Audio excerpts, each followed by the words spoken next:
Mari kita awali kuliah pagi ini dengan berdoa bersama-sama. Berdoa mulai.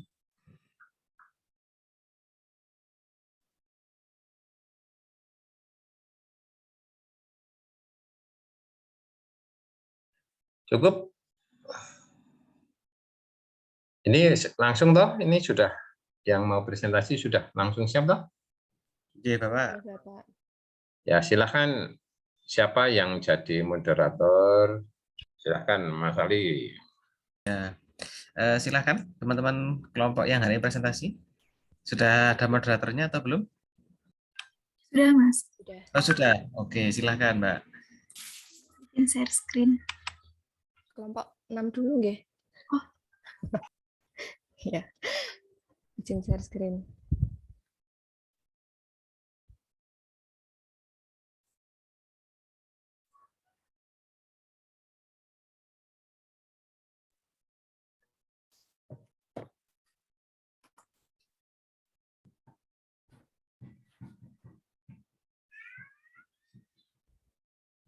Baiklah, Assalamualaikum warahmatullahi wabarakatuh. Waalaikumsalam. Waalaikumsalam warahmatullahi wabarakatuh. Baiklah, kami dari kelompok 6 akan mempresentasikan tentang hasil diskusi kami yang berjudul penelitian tentang pengajaran dan pendidikan guru yang beranggotakan saya, Anggun Nurlita, dan rekan-rekan saya Anggia Dwi Andini dan Raras Kusfazardini. Baiklah, next. Ini merupakan judul-judul atau bagian-bagian pokok dari makalah kami.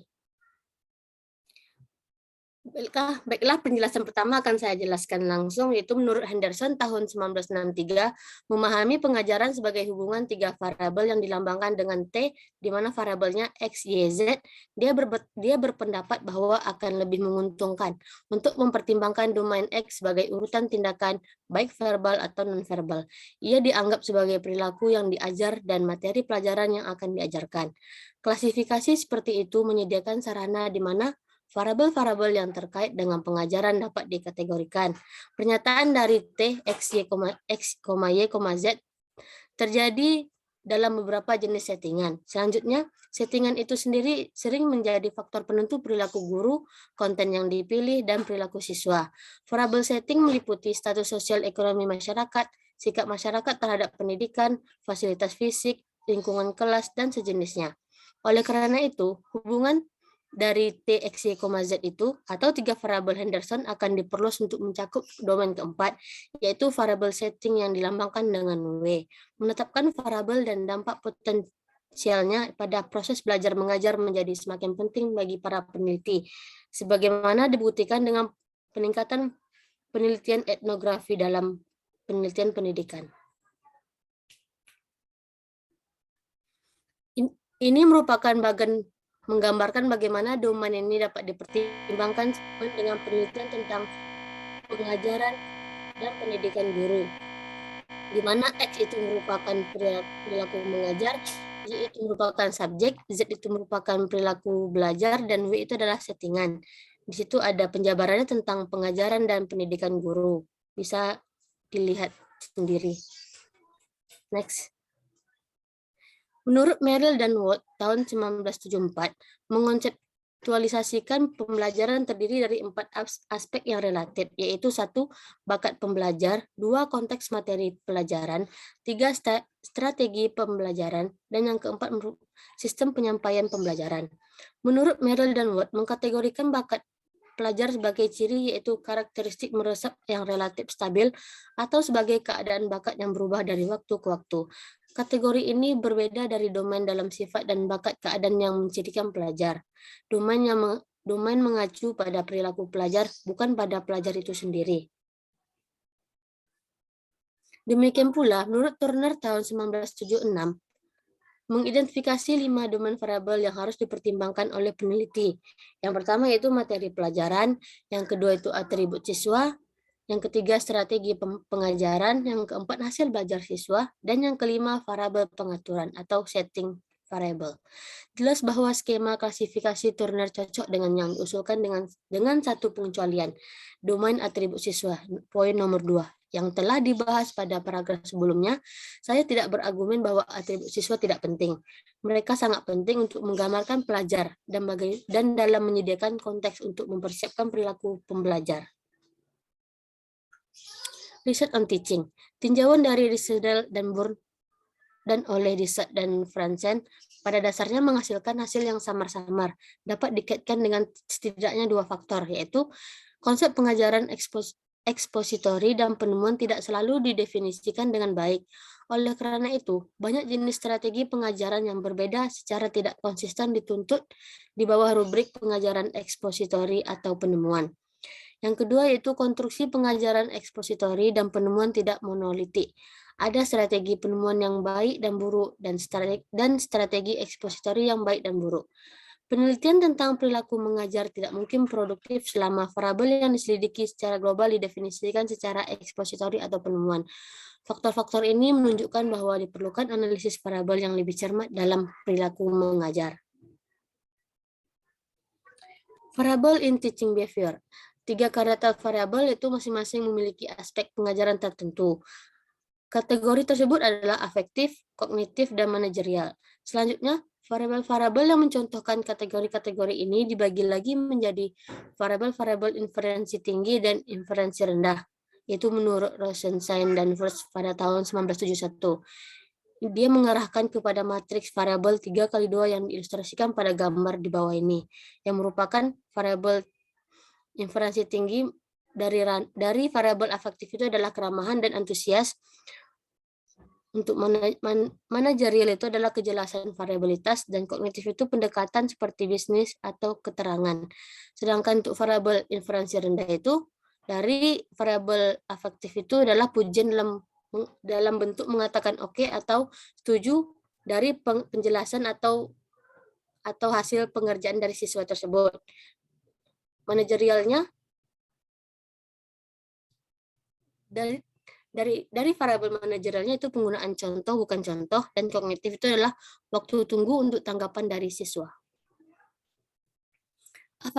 Afektif variabel.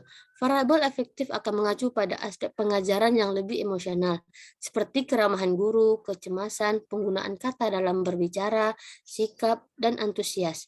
Jadi, jika distributor pengajaran adalah pembelajaran berbantuan komputer, maka variabel afektif cukup terkontrol. Namun, jika distributor pengajar adalah manusia, maka variabel afektif harus memainkan beberapa peran dalam mempengaruhi prestasi siswa. Kognitif variabel. Istilah variabel kognitif mengacu pada manipulasi konten yang diajarkan, seperti penggunaan contoh dan mencontoh, kebenaran matematika pelajaran, variabilitas dengan mana teorema dijelaskan atau algoritma ditunjukkan, dan penggunaan heuristik dalam mengajarkan pemecahan masalah. Manajerial variabel. Ini variabel manajerial sulit untuk didefinisikan. Secara jelasnya, guru melakukan hal-hal yang tampaknya tidak emosional atau kognitif, misalnya meminta siswa untuk maju ke depan papan tulis, memberikan arahan tentang bagaimana melakukan pekerjaan rumah, dan menyediakan waktu untuk belajar yang dikontrol oleh guru tersebut. Tetapi, dalam arti tertentu, ini adalah variabel organisasi. Namun menurut Konin, tahun 1970, variabel dari kata mampu, sejauh mana seorang guru memantau siswa, tampaknya lebih terkait dengan pengelolaan ruang kelas.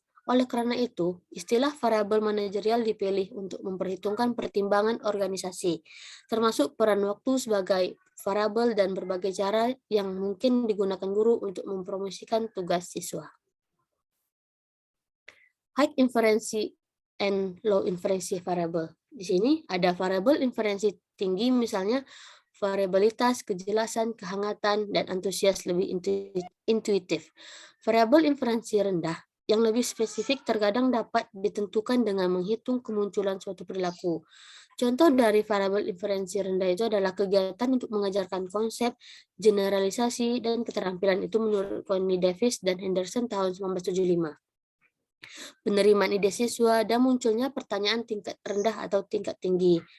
Mengklasifikasikan variabel sebagai inferensi tinggi atau inferensi rendah memang melibatkan tingkat kesewenang-wenangan tertentu dan pertanyaan epistemologis apakah pengetahuan merupakan entitas yang disimpulkan atau tidak. Terlepas dari kekhawatiran ini, bagaimanapun saya merasa bahwa kategori yang diusulkan berguna dalam mengkonseptualisasikan penelitian tentang pengajaran. Research on Affective Variable, di mana bagian ini dan bagian pendampingnya tentang variabel kognitif dan manajerial akan dibagi menjadi 3 bagian. 3 bagian variabel inferensi tinggi, rendah, dan pertanyaan dan kekhawatiran. Variabel inferensi rendah, menurut Duncan dan Biddle tahun 1974, meninjau lebih dari 100 studi yang melibatkan variabel tidak langsung, yaitu merupakan pujian, penerimaan, dan pertanyaan. Menurut Duncan dan Biddle juga meninjau penelitian yang terkait dengan kehangatan seorang guru, meskipun kehangatan umumnya ditafsir sebagai variabel inferensi tinggi. Tidak jelas bagaimana hal itu akan diklasifikasikan oleh penulis ini. Mengingat bahwa skala penilaian tidak digunakan untuk menentukan kehangatan, orang mungkin berasumsi bahwa kehangatan didefinisikan dalam istilah perilaku inferensi rendah. Bagaimanapun, menurut Duncan dan Biddle menggunakan teknik perhitungan yang sama untuk menyimpulkan bahwa kasus untuk kehangatan juga belum ditunjukkan. Menurut Brophy dan Everson tahun 1976, menemukan bahwa di ruang kelas anak-anak dengan status sosial ekonomi tinggi atau SES, pujian berhubungan negatif dengan perolehan dalam pembelajaran siswa. Mereka menduga bahwa ini mungkin terjadi karena siswa yang kurang mampu terus-menerus mencari pujian verbal. Namun, kritik walaupun jarang dari siswa untuk pekerjaan yang buruk berhubungan positif dengan hasil belajar. Imbalan simbolis atau bintang atau pujian adalah motivator yang efektif. Penelitian masa depan tentang variabel afektif harus mempertimbangkan variabel-variabel yang relevan dari pengaturan. Ada beberapa variabel seperti itu yang bisa dipertimbangkan. Usia siswa, kesulitan siswa, mempertimbangkan membagi pecahan versus mengalihkan bilangan bulat, dan apakah kursus matematika merupakan pilihan atau tidak, semuanya dapat mempengaruhi dampak variabel afektif terhadap pencapaian. Apa yang bisa diasumsi benar tentang hubungan variabel afektif terhadap prestasi matematika? Akan sedikit lebih meyakinkan untuk pendidik matematika untuk mengadakan penelitian tentang variabel afektif yang dilakukan oleh mereka yang akrab dengan peka terhadap pertimbangan matematis. Salah satu segi peneliti di bidang ini mungkin studi tentang hubungan antara pandangan guru terhadap pengajaran matematika dan berbagai variabel afektif. Misalnya, bagaimana suka atau tidak suka matematika diterjemahkan ke dalam interaksi guru dengan siswa. Bagaimana pandangan seorang guru tentang apa matematika itu diterjemahkan ke dalam berbagai interaksi afektif. Selanjutnya yaitu research on cognitive variable. Variabel kognitif melibatkan manipulasi konten. Dalam mempertimbangkan penelitian pendidikan tentang variabel seperti itu, kami menemukan bahwa adalah tepat dan mungkin produktif untuk bertanya, apakah variabel-variabel ini memiliki janji khusus hubungan dengan penelitian tentang pengajaran matematika? Beberapa penelitian yang dikutip di bawah ini tidak melibatkan matematika atau hanya menggunakan matematika sebagai subjek yang nyaman untuk penyelidikan. Sekali lagi, penelitian tentang pengajaran matematika sebagai bidang penelitian ini sendiri belum matang ke titik di mana sintesis dapat dikembangkan relatif terhadap variabel tertentu. Variabel inferensi tinggi, salah satu variabel inferensi tinggi yang menarik minat sejumlah pendidikan adalah kejelasan, di mana kejelasan itu adalah salah satu variabel paling kuat yang diidentifikasi di tinjauan Rosenstein-Danvers sebagai berkolerasi dengan prestasi siswa. Kejelasan umumnya digambarkan dalam hal apakah poin guru jelas dan mudah dimengerti. Apakah guru memiliki fasilitas dengan subjek dan dapat bereaksi terhadap siswa dengan cara yang cerdas? Dan apakah tingkat kognitif pelajaran guru umumnya dianggap menjadi sesuai untuk siswa? Secara umum, kejelasan menyumbang bagian yang signifikan dan varians prestasi siswa. Para penulis mencatat bahwa dalam studi-studi yang korelasi sederhananya tersedia, korelasi yang signifikan berkisar antara 37 hingga 71. Beberapa variabel adalah koherensi prestasi, organisasi, dan ketidakjelasan atau berhubungan negatif dengan prestasi. Namun, sulit untuk memastikan perilaku spesifik apa yang mencirikan kejelasan atau variabel terkait, meskipun peringkat kejelasan relatif stabil di seluruh kesempatan untuk guru tertentu dan kelas. Bass, Kennedy, dan Cruikshank tahun 1977 bergulat dengan masalah mendefinisikan konstruksi kejelasan dalam hal perilaku tertentu. Mereka menyimpulkan bahwa variabel inferensi tinggi seperti kejelasan dan didefinisikan dalam hal diamati, perilaku spesifik yang dapat dibedakan. Perilaku spesifik yang terkait dengan kejelasan itu adalah sebagai berikut. Yang pertama, membutuhkan waktu saat menjelaskan. Yang kedua, menekankan poin-poin sulit. Yang ketiga, menjelaskan kata-kata baru. Yang keempat, mendemonstrasikan bagaimana melakukan sesuatu. Yang kelima itu mengerjakan soal-soal sulit di papan tulis. Dan yang terakhir, beri siswa contoh dan biarkan mereka mencoba melakukannya atau menyelesaikan soal tersebut. Baiklah, untuk penjelasan selanjutnya akan dijelaskan oleh Mbak Anggia. Kepada Mbak Anggia, dipersilakan. Terima kasih atas kesempatannya. Selanjutnya, siswa SMP diminta untuk mengidentifikasi guru mereka yang paling jelas dan tidak jelas. Para siswa kemudian mengidentifikasi perilaku inferensi rendah yang mencirikan guru yang jelas dan tidak jelas. 10 perilaku inferensi rendah diidentifikasi oleh siswa sesuai yang sering dibentuk oleh guru mereka yang paling jelas, tetapi jarang oleh guru mereka yang paling tidak jelas. Perilaku ini termasuk memberikan siswa bantuan individu, menjelaskan sesuatu, dan kemudian memungkinkan siswa untuk memikirkannya, menjelaskan pekerjaan dan menunjukkan cara melakukannya, mengulangi pertanyaan dan penjelasan jika siswa tidak mengerti, bertanya kepada siswa sebelum mereka mulai bekerja jika mereka tahu apa yang harus dilakukan dan bagaimana melakukannya, memberikan penjelasan yang dipahami siswa, mengajar dengan kecepatan yang sesuai dengan topik dan siswa, meluangkan waktu saat menjelaskan, menjawab pertanyaan siswa, dan menekankan poin-poin yang sulit. Nah, Thornton tahun 1977 dalam sebuah penelitian yang berkaitan dengan pelatihan guru matematika sekolah dasar menemukan kejelasan sebagai korelasi kuat dengan prestasi siswa. Dia mendefinisikan kejelasan dalam hal 6 skala penilaian berikut, yaitu 1. Tujuan matematika dari pelajaran dapat diidentifikasi. 2. Pelajaran direncanakan dan dilaksanakan dengan baik. 3. Pembelajaran dibangun di atas pembelajaran dan pengalaman sebelumnya. 4. Model dan ilustrasi digunakan secara efektif. 5. Aliran ide dari instruktur ke murid dipahami. Kemudian 6. Evaluasi sedang berlangsung untuk memeriksa bahwa ide-ide dipahami dengan jelas. Nah, mengingat sifat analitik dari pengetahuan matematika, kejelasan mungkin menjadi variabel yang sangat kuat sehubungan dengan penelitian tentang pengajaran matematika. Kejelasan didefinisikan dengan cara yang lebih spesifik untuk matematika. Misalnya, sampai sejauh mana kejelasan suatu pelajaran berkaitan dengan kebenaran matematika suatu pelajaran, kemudian apakah hubungan antara konsep dan prinsip matematika ditekankan, atau apakah penyajian pelajaran bebas dari pengetahuan yang tidak relevan. Untuk lebih spesifik, mungkin kejelasan bisa lebih baik didefinisikan dalam hal kesederhanaan pola inferensi, tidak adanya istilah atau konsep yang belum didefinisikan sebelumnya atau diajarkan, penggunaan contoh dan contoh di mana mereka sesuai, atau tingginya rasio kalimat sederhana dengan kalimat kompleks, menurut Henderson tahun 1978.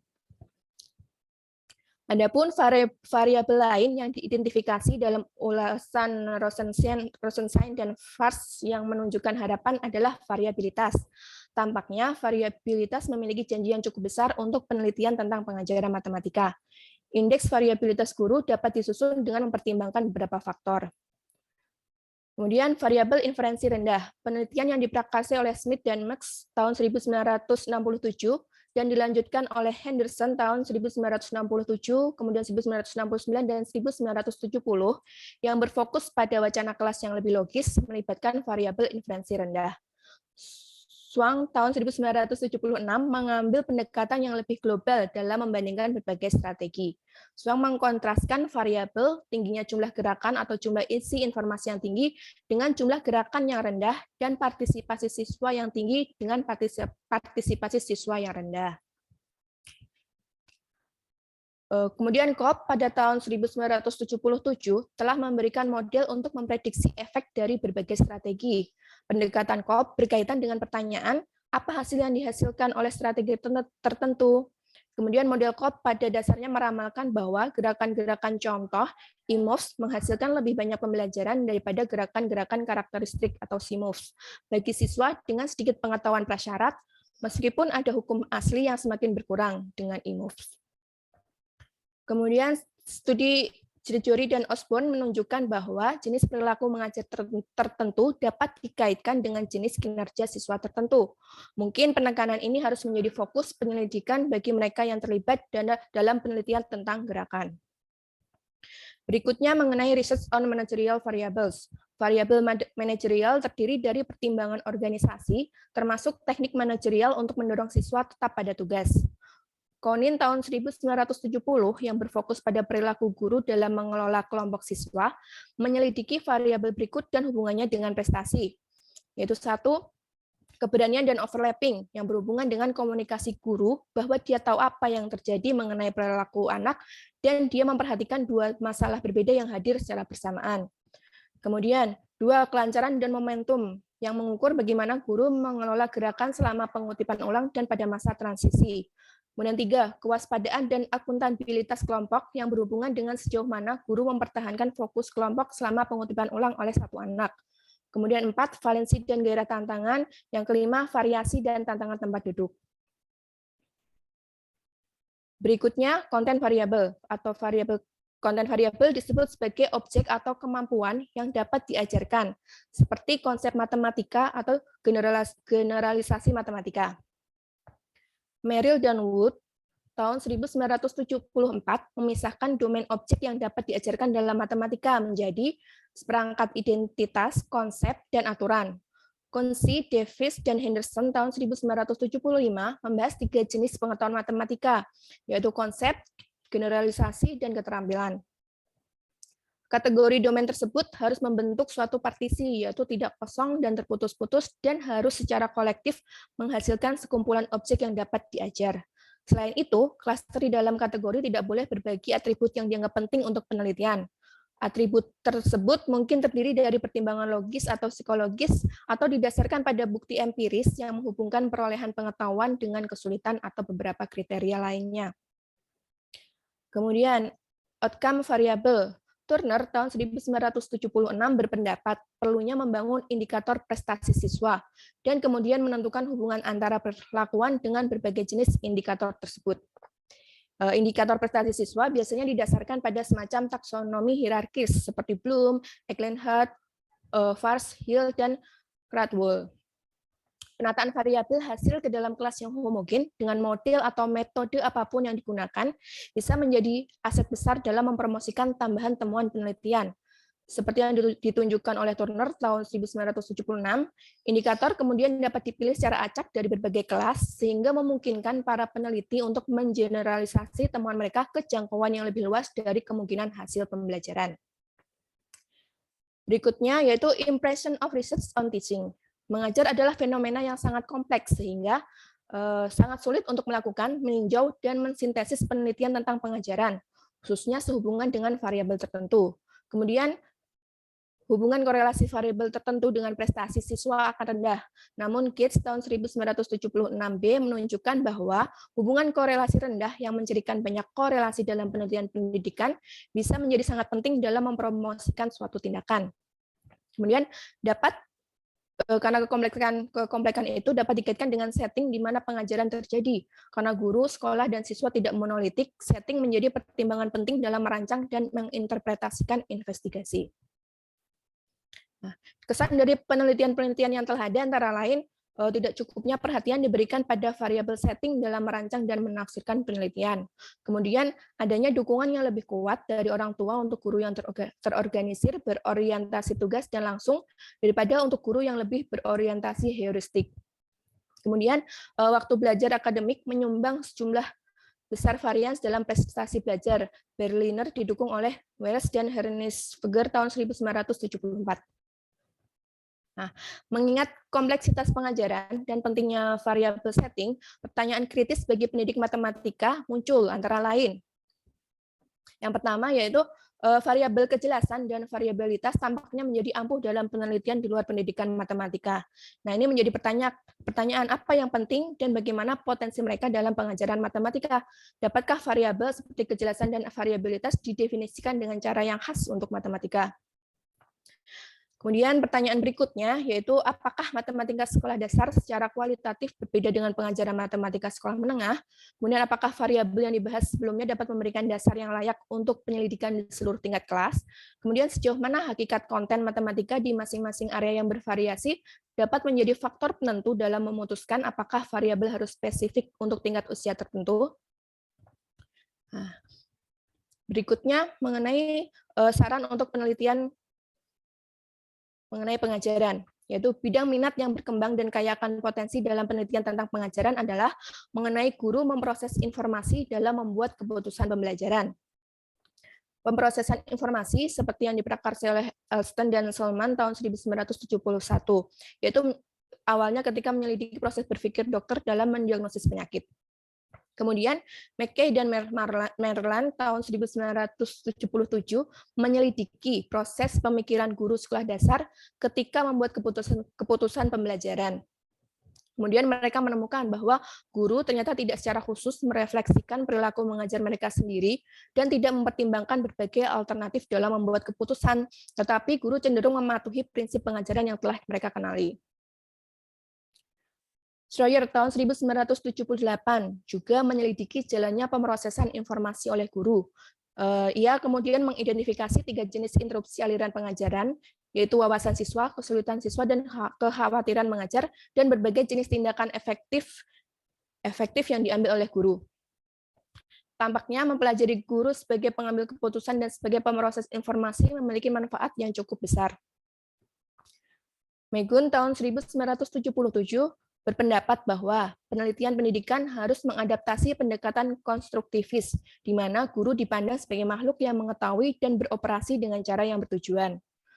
Pertanyaan penelitian yang konsisten dengan pendekatan konstruktivis akan berfokus pada, yaitu bagaimana guru matematika mengembangkan pengetahuan profesional mereka, kemudian fakta apa yang berkontribusi pada perolehan pengetahuan itu, lalu bagaimana pengetahuan tersebut dapat mempengaruhi keputusan pembelajaran. Nah, sebagai hasil dari melihat guru sebagai makhluk yang mengetahui dan sebagai pemroses informasi, beberapa pertanyaan dasar yang perlu dipertimbangkan yaitu 1. Konstruksi apa tentang pengajaran matematika, psikologi matematika, dan pedagogis yang dibawa guru matematika ke kelas? Kemudian yang kedua, apakah guru cenderung menganggap matematika sebagai kumpulan pengetahuan yang penuh dengan konsistensi logis, dalam arti tertentu logis, posisi positivis, atau sebagai pengetahuan yang dibangun oleh seorang individu, sehingga spesifik dan istimewa untuk siswa tersebut? Kemudian pertanyaan yang ketiga, bagaimana guru memandang pentingnya matematika dalam hal kegunaan di masyarakat, sarana untuk mengembangkan pemikiran logis, dan alat untuk ilmu? Nah, pertanyaan yang keempat, bagaimana guru memandang siswa sebagai pembelajar matematika? Kemudian yang kelima, faktor-faktor apa yang mempengaruhi keputusan pembelajaran seorang guru? Yang keenam, alternatif pembelajaran apa yang dapat diidentifikasi oleh guru matematika untuk situasi kelas tertentu?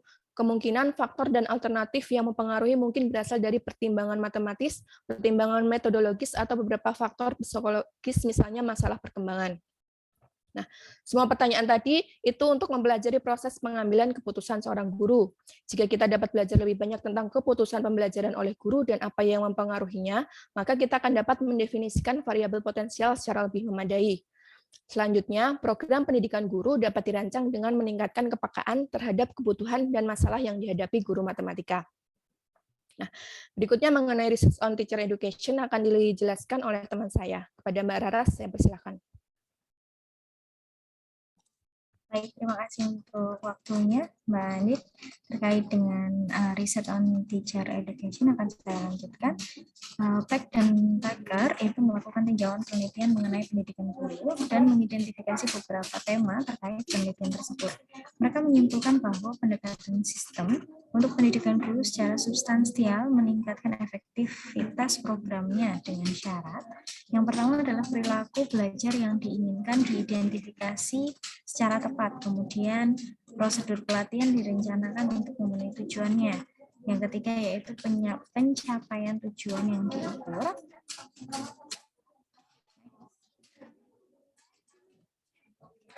Lalu di bagian variabel in teacher education behavior, itu variabel dalam perilaku pendidikan guru akan mengacu pada kegiatan atau teknik yang dapat digunakan pendidikan guru untuk melatih guru pre-service atau in-service. Guru dapat diajar untuk mengadopsi teknik atau perilaku pengajaran tertentu, setidaknya dalam situasi yang terkendali. Ketika diberikan latihan dalam perilaku itu dan umpan balik tentang kemajuan mereka dalam pembelajaran Fact and Tucker, perilaku ini secara umum terdiri dari kegiatan kelas, misalnya diskusi kelas, kemudian kegiatan laboratorium, itu merupakan bimbingan belajar, kegiatan lapangannya seperti pembelajaran kelompok kecil, kegiatan mana yang paling efektif bergantung kompetensi yang ingin dihasilkan. Variabel dalam isi pendidikan guru terdiri dari konsep dan prinsip pedagogis yang menjadi objek pengajaran. Smith et al. 1969 berpendapat bahwa guru yang memiliki pengetahuan tentang tindakan mereka dan sarana untuk secara sadar menganalisa dan merenungkan pengajaran mereka memiliki keuntungan tambahan dalam mempromosikan prestasi. Salah satu tujuan dari program pendidikan guru adalah untuk membekali peserta pelatihan dengan dasar pemahaman dan menganalisis tindakan pembelajaran. Perbedaan antara konsep pedagogis dan keterampilan itu di bagian pedagogisnya memiliki implikasi bagi pendidik guru. Perolehan konsep pedagogis itu memerlukan identifikasi contoh dan non-contoh atau atribut konsep yang relevan dan tidak relevan. Kemudian kalau perolehan keterampilan itu misalnya dengan dapat menyajikan pelajaran yang menggabungkan konsep. Mengajarkan konsep pedagogis dapat dengan menyajikan metode penyajian konsep, misalnya diperoleh dari menganalisa transkrip atau video. Kemudian mengajarkan keterampilan atau menggunakan konsep membutuhkan setting pembelajaran seperti peer teaching atau micro teaching. Outcome variables. Mungkin terlalu banyak yang diharapkan dalam menghubungkan pelatihan guru tentang keterampilan mengajar tertentu dengan prestasi siswa. Mengingat banyaknya faktor yang mempengaruhi prestasi, penilaian profesional adalah cara yang layak dan diinginkan untuk menilai hasil dari program pendidikan guru.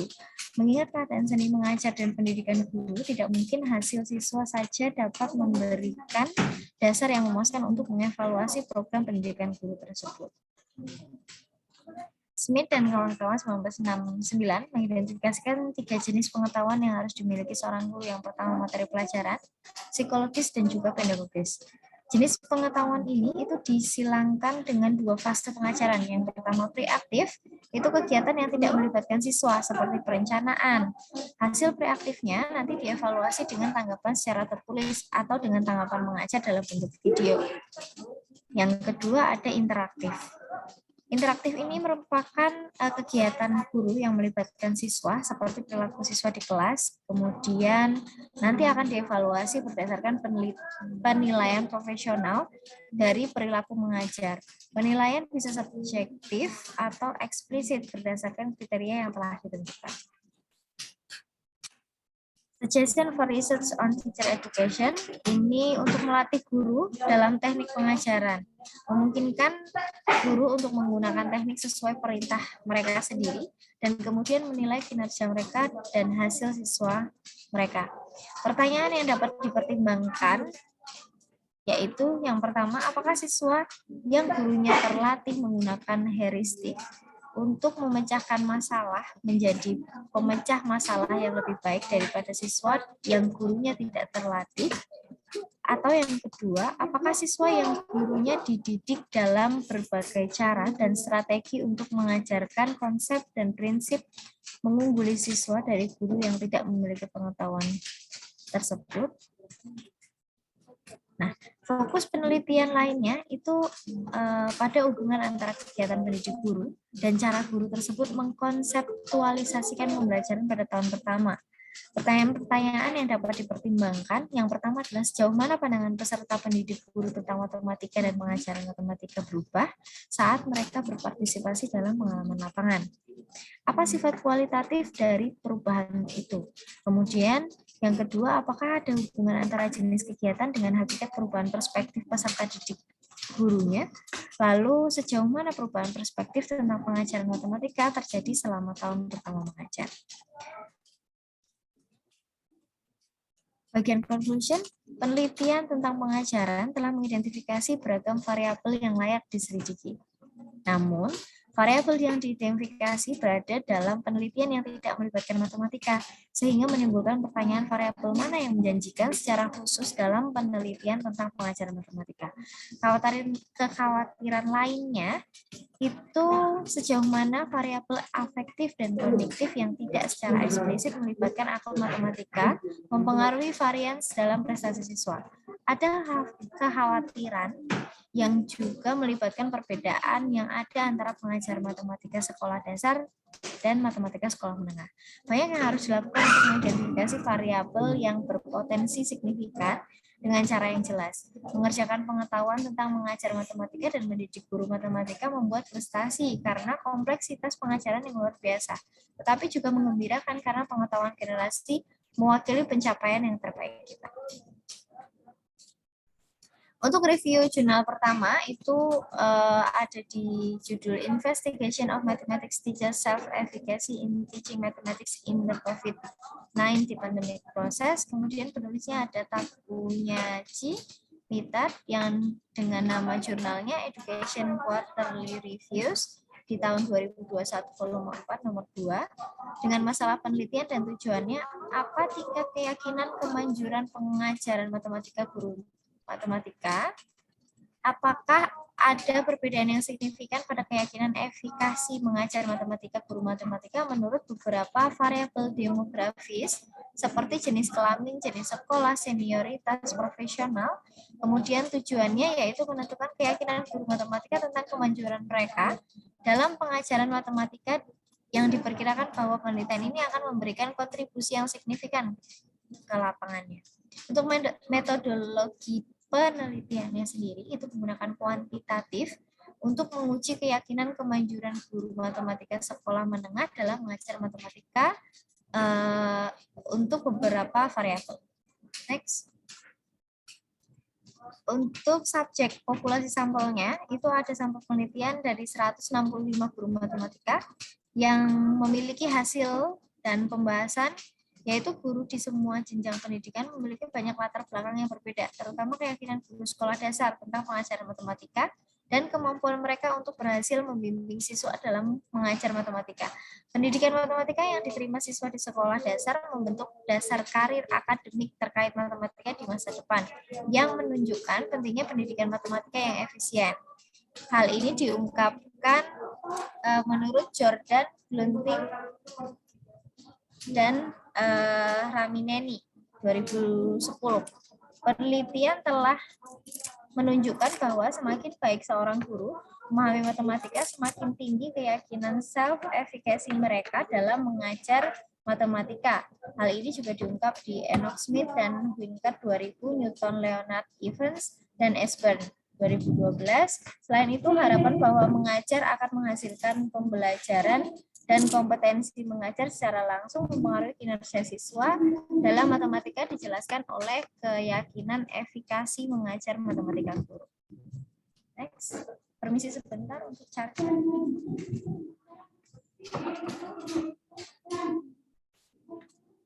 Di review jurnal kedua itu ada judulnya Enhancing Teacher Education in Primary Mathematics with Mobile Technologies. Itu penulisnya adalah Sandy Sachs, nama jurnal dan tahun terbitnya dari Australia Journal of Teacher Education di tahun 2016 dengan masalah penelitian dan tujuannya yaitu bagaimana kerangka pedagogi seluler dapat meningkatkan studi matematika guru siswa sekolah dasar dan pedagogi terkaitnya dengan cara yang berorientasi pada masa depan, bermakna, dan relevan. Makalah ini membuat argumen bahwa tantangan keyakinan guru mengenai pengajaran dan pembelajaran matematika dapat dilakukan secara efektif menggunakan pedagogi mobile intensif. dalam kursus pendidikan guru, yaitu pedagogi yang mengeksploitasi karakteristik perangkat seluler. Subjek populasi sampelnya itu adalah guru matematika di Australia. Dengan hasil dan pembahasan, keyakinan guru dapat ditata dan dipengaruhi selama program pendidikan guru. Diskusi yang dilakukan dalam penelitian tersebut itu menunjukkan bahwa ada kebutuhan berkelanjutan untuk melibatkan guru di sekolah dasar dalam matematika untuk membantu mereka melihat kontribusi otentik, kaya, dan berharga yang dapat diberikan matematika bagi kehidupan mereka. Upaya selama beberapa dekade untuk meningkatkan pembelajaran matematika dan meningkatkan sikap terhadap matematika telah menemui keberhasilan yang terbatas. Ada potensi cara berbeda untuk meningkatkan keterlibatan dalam pembelajaran matematika bagi calon guru sekolah dasar. Kita perlu memanfaatkan minat pribadi guru, siswa, guru saat ini dalam penggunaan teknologi seluler. Next. Untuk jurnal ketiga itu dengan judul Mathematics Teachers Levels of Technological, Pedagogical, Content, Knowledge, and Information and Communication Technology Integration Paris dengan penulis Gabriel de Vries, Erika de Spandenberg, kemudian dengan jurnal atau tahun terbit Pythagoras Journal of the Association for Mathematics Education of South Africa. Hal ini ditemui di link untuk pemerolehan jurnalnya di tahun 2019. Untuk masalah penelitian dan tujuannya, yaitu banyak guru matematika berjuang untuk secara efektif mengintegrasikan informasi dan komunikasi teknologi atau ICT, teknologi informasi komunikasi dalam pengajaran mereka dan membutuhkan program pengembangan keprofesian kelanjutan atau PKP untuk meningkatkan technological pedagogical context knowledge. Artikel ini atau jurnal ini tuh bertujuan untuk mengidentifikasi tingkat TPACK guru matematika dan menghambat untuk mengintegrasikan TIK sebagai sarana untuk menginformasikan kebutuhan PKP mereka. Metodologi penelitiannya yaitu ada kuantitatif untuk mengukur dan menilai tingkat TPACK guru matematika senior dan kualitatif untuk mengeksplorasi pandangan guru tentang hambatan integrasi TIK yang mempengaruhi pengajaran mereka. Untuk subjek atau populasi sampelnya ada 93 guru matematika senior dari 41 sekolah di Gauteng, Afrika Selatan. Dengan hasil dan pembahasannya, temuannya menunjukkan bahwa guru matematika memiliki pengetahuan konten dan pedagogik yang memadai. Tetapi pengetahuan teknologinya yang terkait juga dengan TPACK relatif rendah. Data kualitatif mengungkapkan bahwa guru matematika menghadapi 6 hambatan utama dalam hal penggunaan TIK yang efektif, yaitu faktor terkait kurikulum, infrastruktur teknologi yang tidak memadai, dampak negatif TIK yang dirasakan pada proses pembelajaran, kurangnya atau tidak memadai PKB, pedagogis guru yang salah atau merugikan, dan kepemimpinan sekolah yang tidak efektif. Salah atau merugi. Untuk memenuhi tingkat TPACK guru matematika dan untuk mengatasi hambatan integrasi TIK yang mereka hadapi, program PKP yang harus dimiliki oleh guru itu disarankan berhubungan dengan praktik sehari-hari guru. Memperkuat komunikasi profesional pendidik selaras dengan tujuan pembelajaran abad ke-21, kemudian membangun pengetahuan konten dan pedagogi guru sambil bergerak menuju kemajuan TPACK mereka dan mempersiapkan dan mendukung guru untuk melayani dalam FAN. Kemudian di review jurnal keempat, judulnya ada Structure Model of the Effect of Cognitive and Affective Factors of the Achievement of Arabic Speaking Pre-Service Teachers in Introductory Statistics. Nah, ini untuk penulisnya ada Fadia M. Nasser, dan nama jurnalnya ada Journal of Statistics Education di tahun 2004, dengan masalah penelitian dan tujuannya adalah pentingnya penyelidikan struktur pencapaian dalam statistik. Dalam sampel ini ada 2. Yang pertama adalah penelitian tentang populasi berbahasa Arab, terutama di Israel, bersifat sporadis, sehingga penelitian ini dapat menjelaskan struktur pencapaian statistik pada satu dari 19 populasi. Kedua, mempelajari prestasi statistik guru prajabatan sangat penting karena sebagai guru mereka diharapkan untuk menanamkan sikap positif pada siswa mengenai berbagai aspek statistik seperti desain eksperimen, pengumpulan data, analisis data, dan interpretasi. Metodologi penelitiannya itu ada kuantitatif untuk balik ke sebelum untuk mengetahui terkait dengan pemahaman statistik maupun pencapaian struktur statistiknya di dalam berbahasa Arab. Next. Di subjek populasi guru prajabatan berbahasa Arab. Kemudian di sini maksudnya subjek atau populasi sampelnya itu adalah guru yang sedang prajabatan dalam berbahasa Arab. Kemudian hasil dan pembahasannya itu adalah hasil yang menunjukkan bahwa bakat matematika, kecemasan matematika, sikap terhadap matematika dan statistik, dan motivasi bersama-sama menyumbang kemampuan matematika yang relatif tinggi sebagaimana tercermin dalam rata-rata jumlah unit matematika dan nilai matematika sekolah menengah, nilai matematika peserta yang mengesankan tidak mengejutkan, mengingat kriteria yang ketat untuk diterima dalam program pelatihan. Next. Oke, terima kasih untuk waktu yang diberikan.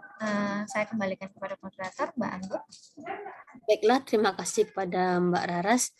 Maka demikianlah hasil presentasi dari kelompok 6. Untuk presentasi berikutnya akan dilanjutkan oleh kelompok 5. Kepada kelompok 5 dipersilahkan. Baik, terima kasih atas kesempatannya. Mohon izin share screen.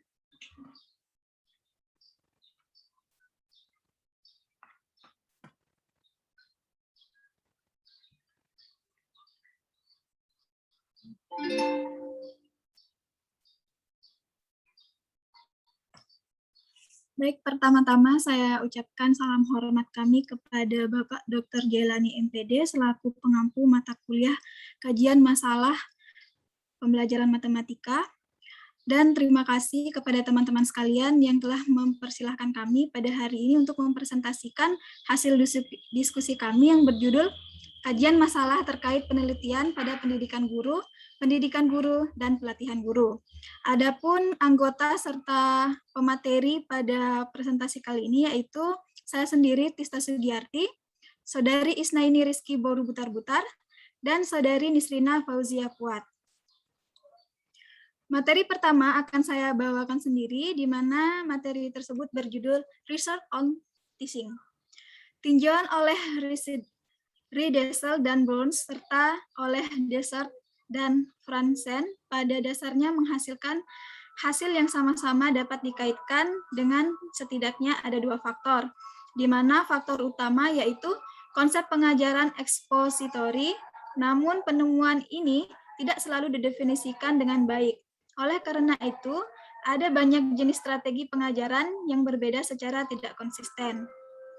Faktor kedua yaitu konstruksi pengajaran ekspositori dan penemuan tidak monolitik. Ada strategi penemuan yang baik dan buruk, dan ada juga strategi ekspositori yang baik dan ada yang buruk. Yang kedua yaitu variable in teaching behavior. Ada 3 kategori variabel dalam pembelajaran behavior, masing-masing mewakili aspek pengajaran tertentu dan akan dipertimbangkan. Kategori tersebut adalah afektif, kognitif, dan manajerial.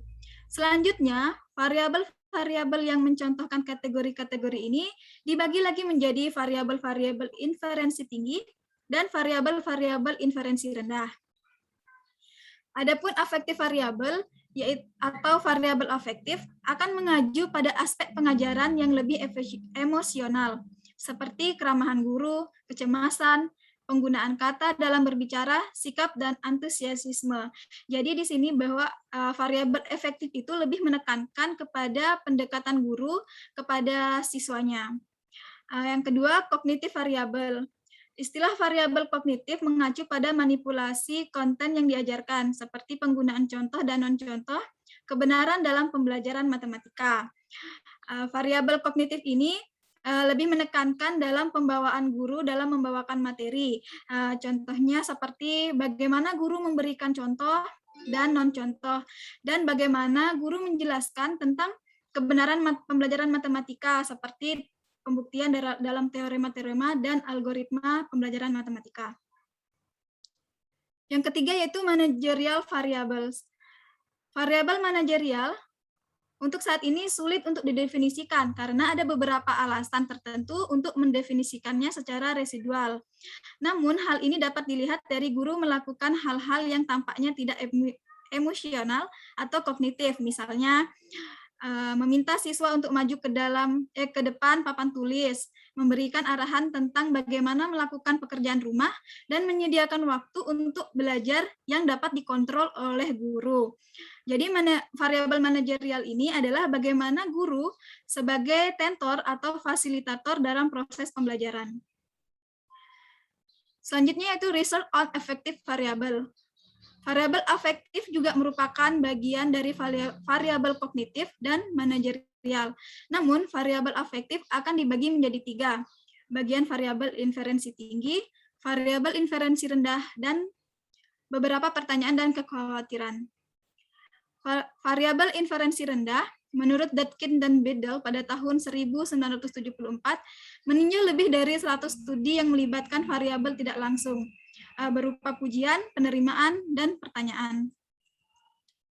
Dutkin dan Biddle juga meninjau penelitian yang terkait dengan kehangatan seorang guru, meskipun kehangatan umumnya ditafsirkan sebagai variabel inferensi tinggi, tidak jelas bagaimana hal itu akan didefinisikan oleh penulis ini, mengingat bahwa skala penilaian tidak digunakan untuk menentukan kehangatan. Orang mungkin berasumsi bahwa kehangatan didefinisikan dalam istilah perilaku inferensi rendah. Bagaimanapun, Dutkin dan Biddle menggunakan teknik perhitungan yang sama untuk menyimpulkan bahwa kasus untuk kehangatan juga belum ditunjukkan. Dalam hal ini, Dutkin dan Biddle berperilaku universal atau mengikut dari peneliti atau penemu-penemu lainnya, bagaimana bahwa perilaku atau sikap guru dalam proses kedekatan untuk kepada siswa termasuk dalam inferensi rendah atau inferensi tinggi. Untuk penelitian lebih lanjut tentang variabel afektif juga harus mempertimbangkan variabel-variabel yang relevan. Ada beberapa variabel seperti itu yang bisa dipertimbangkan, misalnya usia siswa, kesulitan matematika dalam mempertimbangkan pembagi pecahan serta mengalihkan bilangan bulat, dan apakah kursus matematika merupakan pilihan atau tidak. Semua ini dapat mempengaruhi dampak variabel afektif terhadap pencapaian hasil belajar siswa. Salah satu segi penelitian di bidang ini mungkin studi tentang hubungan antara pandangan guru tentang pengajaran matematika dan berbagai variabel afektif, misalnya bagaimana suka atau tidak matematika. Hal ini dapat diterjemahkan ke dalam interaksi guru dengan siswa. Selanjutnya itu bagaimana pandangan seorang guru tentang apakah matematika itu diterjemahkan ke dalam berbagai interaksi afektif. Materi selanjutnya akan dijelaskan oleh rekan saya, Saudari Nisrina Fauzia Fuad. Kepadanya dipersilahkan. Oke, baik, terima kasih. Saya akan melanjutkan presentasinya. Selanjutnya, research on cognitive variable. Variabel kognitif melibatkan manipulasi konten dalam mempertimbangkan penelitian pendidikan tentang variabel-variabelnya. Ditemukan bahwa tepat dan mungkin untuk adanya pertanyaan, apakah variabel-variabel ini memiliki janji khusus berhubungan dengan penelitian tentang pengajaran matematika. Beberapa penelitian yang dikutip di bawah ini tidak melibatkan matematika atau hanya menggunakan matematika sebagai subjek yang nyaman untuk penyelidikan. Sekali lagi, penelitian tentang pengajaran matematika sebagai bidang penelitian itu sendiri belum matang ke titik di mana sintesis dapat dikembangkan relatif terhadap variabel tertentu. Bush, Kennedy, dan Krusak mendefinisikan konstruksi kejelasan dalam hal perilaku tertentu. Mereka menyimpulkan bahwa variabel inferensi tinggi seperti kejelasan dapat didefinisikan dalam hal diamati perilaku spesifik yang dapat dibedakan. Perilaku spesifik yang terkait dengan kejelasan adalah sebagai berikut. 1. Membutuhkan waktu saat menjelaskan. Yang kedua, menekankan poin-poin sulit. Yang ketiga, menjelaskan kata-kata baru. Yang keempat, mendemonstrasikan bagaimana melakukan sesuatu. Yang kelima, mengerjakan soal-soal sulit di papan tulis. Dan yang keenam, beri siswa contoh dan biarkan mereka mencoba melakukannya. Terangkan pada tahun 1977 dalam sebuah penelitian yang berkaitan dengan pelatihan guru matematika sekolah dasar menemukan korelasi kuat antara prestasi siswa, mendefinisikan kejelasan dalam hal 6 skala penelitian berikut. 1. Tujuan matematika dari pelajaran dapat diidentifikasi. Yang kedua, pelajaran direncanakan dan dilaksanakan dengan baik. Yang ketiga, pembelajaran dibangun di atas pembelajaran dan pengalaman sebelumnya. Yang keempat, model dan ilustrasi digunakan secara efektif. Yang kelima, aliran ide dari instruktur ke murid dapat dipahami. Yang keenam, evaluasi berlangsung untuk memeriksa bahwa ide-ide dipahami dengan jelas. Selanjutnya, research on managerial variable. Variabel manajerial terdiri dari pertimbangan organisasi termasuk teknik manajerial atau pengaturan untuk mendorong siswa mengerjakan tugas. Bagian dari variabel manajerial ialah 1. Teknik untuk mempertahankan pengendalian keefektifan kelas dan kelangsungan guru. Yang kedua, teknik terkait pengaturan waktu dalam pembelajaran. Selanjutnya ada konten variabel. Konten variabel atau bisa disebut sebagai objek atau kemampuan yang dapat diajarkan, seperti konsep matematika dan generalisasi matematika. Salah satu masalah utama yang terkait dengan penelitian tentang pengajaran matematika adalah kurangnya struktur yang memungkinkan pengambilan sampel dari kelas homogen dalam kumpulan kemampuan yang dapat diajar. Smith, Cohen dan Ver pada tahun 1969 dan Henderson pada tahun 1976 berpendapat bahwa sifat objek yang dapat diajar adalah faktor penentu bagaimana kemampuan itu diajarkan dan selanjutnya untuk dipelajari. Domain objek yang dapat diajarkan dalam matematika dapat dikategorikan dalam beberapa cara. Merrill dan Wood pada tahun 1974 memisahkan domain menjadi set identitas, konsep, dan aturan. Sedangkan Kunci, Davis, dan Henderson pada tahun 1975 membahas 3 jenis pengetahuan matematika, yaitu ada konsep, generalisasi, dan keterampilan. Selanjutnya saya kembalikan lagi ke moderator. Baik, terima kasih. Materi selanjutnya akan dibawakan oleh rekan kami, yaitu Isnaini Rizky Buru-Butar-Butar. Kepadanya dipersilahkan. Baiklah, terima kasih kepada Mbak Tista selaku moderator yang telah memberikan kesempatan kepada saya untuk menyampaikan beberapa poin-poin dari presentasi kelompok 5. Selanjutnya ada outcome variables. Nah, menurut Turner tahun 1976, perlunya membangun indikator prestasi siswa dan kemudian menentukan hubungan antara perlakuan dan berbagai jenis indikatornya. Nah, hal tersebut membutuhkan penataan atau persiapan indikator sebelum dilakukannya penelitian. Nah, indikator ini dapat dikembangkan dari beberapa perspektif. Indikator prestasi siswa biasanya didasarkan pada semacam taksonomi hierarkis seperti Bloom, Engelhardt, Furch, Hill, and Cardwell di tahun 1956. Nah, taksonomi semacam itu mendorong pembangunan indikator vertikal berdasarkan beberapa skala psikometrik dan bukan horizontal. Nah, yang berfokus pada aspek yang lebih logis dari pengetahuan yang diuji. Nah, menurut Coney dan Dosey tahun 1978 telah membangun kerangka kerja untuk mengembangkan indikator untuk perolehan konsep yang memperhitungkan indikator vertikal dan horizontal. Jadi versi sederhana dari model ini digambarkan pada tabel 3, indikator horizontal hanya sebagai contoh dan tidak lengkap. Kayaknya tabelnya ada nggak?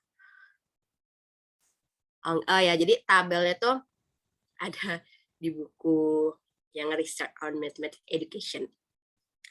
Nah, kelompok kami lupa memasukkannya. Nanti teman-teman bisa buka lagi ya bukunya.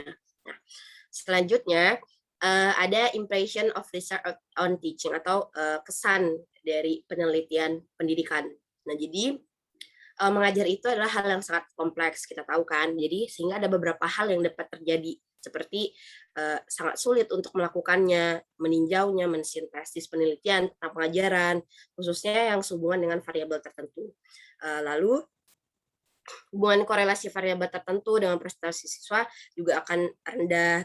Terus tuh, namun Gage tahun 1976B menunjukkan bahwa hubungan korelasi rendah yang mencirikan banyak korelasi dalam penelitian pendidikan bisa menjadi sangat penting dalam mempromosikan tindakannya. Nah, terus dapat dikaitkan juga dengan setting, keadaan tempat dan suasana di mana pengajaran terjadi. Jadi kayak bisa milih sekolah mana, mau kelas berapa gitu, bilingual atau yang bahasa-bahasa biasa saja gitu. Nah, karena guru, sekolah dan siswa itu tidak monolitik, jadi setting menjadi pertimbangan penting dalam merencanakan dan menginterpretasikan investigasi. Nah, selanjutnya adalah suggestion for research on teaching. Nah, pemrosesan informasi yang diprakarsai oleh Elstein dan Sulman tahun 1971 yang menyelidiki proses berpikir dokter dalam mendiagnosis penyakit. Nah, selanjutnya, McKay dan Merlan tahun 1977 menyelidiki bahwa proses pemikiran guru SD ketika membuat keputusan pembelajaran, kemudian menemukan bahwa guru tidak secara khusus merefleksikan perilaku mengajar mereka sendiri dan tidak mempertimbangkan bagaimana alternatif dalam membuat keputusan, tetapi cenderung mematuhi prinsip pengajaran yang dikenalinya saja. Nah, pada tahun 1978, Schroyer juga menyelidiki nih jalannya pemeriksaan informasi oleh guru, kemudian mengidentifikasi 3 jenis interupsi aliran pengajaran, mulai dari wawasan siswa, kesulitan siswa, dan kekhawatiran dalam mengajar, dan berbagai jenis tindakan elektif yang diambil oleh guru. Nah, jadi tampaknya itu mempelajari guru sebagai pengambil keputusan dan sebagai pemroses informasi memiliki manfaat yang cukup besar. Jadi pada tahun 1977, Magon berpendapat bahwa penelitian pendidikan harus mengadaptasi pendekatan konstruktivis, di mana guru dipandang sebagai makhluk yang mengetahui dan beroperasi dengan cara yang mempunyai tujuan. Jadi sebagai hasil dari melihat guru sebagai makhluk yang mengetahui dan sebagai memproses informasi, beberapa pertanyaan dasar yang perlu dipertimbangkan. Nah, konstruksi apa tentang pengajaran matematika, psikologi matematika, dan pedagogis yang dibawa guru matematika ke kelas. Jadi kayak apa nih gitu. Terus apakah guru cenderung menganggap matematika sebagai kumpulan pengetahuan yang penuh dengan konsistensi logis, atau sebagai pengetahuan yang dibangun oleh seorang individu sehingga spesifik dan istimewa untuk siswa tersebut. Kemudian, bagaimana guru memandang pentingnya matematika dalam hal kegunaannya di lingkungan masyarakat, sarana untuk mengembangkan pemikiran logis, dan alat untuk ilmu. Bagaimana juga guru memandang siswa sebagai pembelajar matematika. Nah, selanjutnya ada research on teacher education atau penelitian tentang pendidikan guru.